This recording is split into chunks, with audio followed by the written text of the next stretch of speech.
are not equivalent statements. Government is not about compassion. Government is about power. And what we've done is allowed the definition to change. Excuse me. Now, when we look at those pieces, when we look at our right, God bless you, our right to our property, we're talking about prosperity, we're talking about business, we're talking about your right to earn and then pass on to your children what you have built.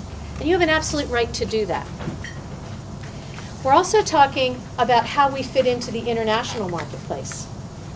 Over the past 3 months, I've been in now over 70 factories, and I'm hearing about layoffs and cutbacks and benefits and less hours and sales down because we allow American business to enter the international trading markets with no protections, with no help, and we allow other countries to cheat.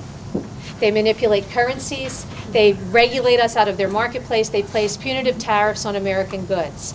As one businessman said to me, it's not that American business can't compete, it's that they can't compete with people who cheat. And the same government that does not apply the laws when we talk about things like illegal immigration does absolutely nothing to protect the interests of American business in the international marketplace, to the detriment of American business and American families. We are deindustrializing this country. In the last 4 years, we've lost over 3 million manufacturing jobs. If World War II were held today, we'd have to buy the guns from Germany. That's not really such a good idea. We cannot even outfit our own military anymore. That's wrong. That has implications that go way beyond today. Because if we deindustrialize the country, we lose the ability to build back. We lose the ability to create and then protect our prosperity. That is a place where government was supposed to be, but it wasn't. Now, when the founders came together and they looked at the floor, the stool, they said, okay, so how do we build a system of government that makes all of those ideas actually happen? And they wrote a how-to manual. We call the how-to manual the U.S. Constitution. The Constitution tells us how to do the Declaration of Independence. It's how you make it work. And it's an arc. It begins with the people at the beginning of the preamble, and if you follow it to the end of the 10th Amendment, it ends with the words, the people. It's all about consent of the governed. That's what it's about. Consent of the governed is an odd sort of metaphor because it means that you have to be able to say no as well as yes. And if you can't tell the government no in a meaningful way, then yes, you have to be able to tell the government no. How do you do that? You always make government be at the most local level possible. That's what the 10th Amendment was about. When they said policies and programs should be at the state level, you have much more control because you're part of a smaller pool. How do people run for state rep? They knock on your door. Hi, I just thought I'd come and meet you. How are you? I'm pretty good. You can run for state rep locally, and people do that. How do people run for Congress or United States Senate? Think about how much bigger the district is. Your voice is that much smaller. When it's at the state level, you can make your voice heard, and in almost every state, you can be at your state capital and back in one day. So you can visit them. It's much easier to hold the state accountable than it is to hold Washington accountable. Very important concept. When one state makes a mistake, the whole country doesn't make a mistake. So by allowing the states to do what they want to do, you basically have 50 laboratories happening all the time. How are we going to solve the problems in this state? And they will do different things, and they should. We are not a monolithic country. Washington only ever imposes monolithic answers. They tell us one size fits all. What we get is one size fits none. Right. Because you have all the special interest groups who have figured out that all they need to do is focus all their energy and all their money and all their lobbying on 535 guys. And they can ignore the rest of the country. Now imagine if every state could run energy and the environment and education and welfare. The special interest groups would have to focus their energy on 50 state legislatures simultaneously. Not going to happen. it, by definition, diffuses the power and puts it back to the place where it belongs, that consent of the governed piece. What would that look like? Let's take energy. What if we said, we're going to close the Federal Department of Energy, and we're going to close the EPA, and we're going to let the states run it? Here, here. That's what we did until That's what we did until Jimmy Carter was president. The states ran energy. Well, you'd see every state do something different. You'd see drilling, you'd see coal, you'd see natural gas, you'd see wind in places like Iowa because it works there. You'd probably see solar in Florida because in Florida solar actually does make sense. You'd see all different things happen in all different states.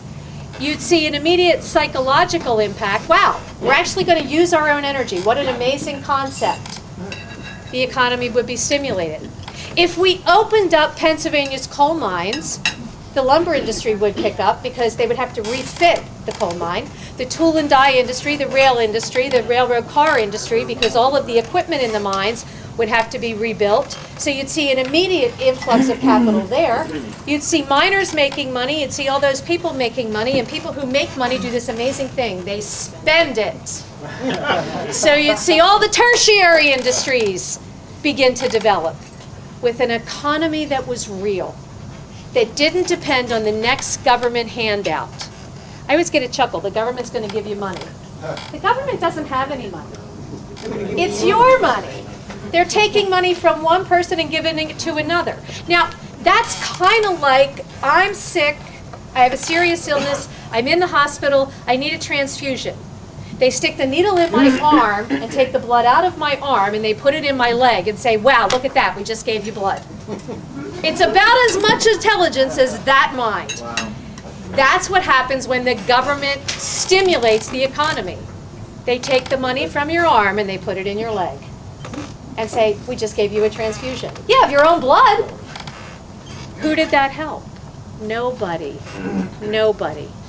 But if we allowed the states to develop their own energy, the economic boost would be real. And if we were using our own energy, we wouldn't be buying it. So the trade deficit would change. And if we were using our own energy, we could tell those people in the Middle East, go pound sand. Because we don't need your oil, and you're not getting any more of our money. So no issue exists in isolation, and what you do is create a domino effect. Just by saying, Washington isn't supposed to be here. Get out. Right. And let the states do what the states were supposed to. Step number one. Hang on one second. If we did the same thing in education, you'd see a lot of different things happening. All the states would do something different. And what would happen is some states would do really intelligent things. Some states would be really stupid things. But you'd get the chance to see, and mistakes would be limited. And the things that worked would be copied. Right. Because right now, if Washington makes a mistake, we're all tied to it. That wouldn't happen when the states run programs and policies. But that means you need to change the question. We begin every question today by saying, how can Washington fix it? What we should be saying is Washington here. Right. Right. Is Washington the best one to fix this? And the answer is almost no. Now, there are places where Washington is the best one to fix it, like closing the borders. Yes. And making sure that our military men and women have the equipment and the tools they need to do a job when we ask them to do the job. Washington's not doing those things because they're busy being the states. Yep. So nobody's being Washington. Nobody's doing what they're supposed to do. Where are we, guys? This country is absolutely bankrupt. If it was a regular business and Washington went to a bank for a loan, the bank would say, you're dead, lie down. Close the doors. They just raised the debt ceiling to $13 trillion.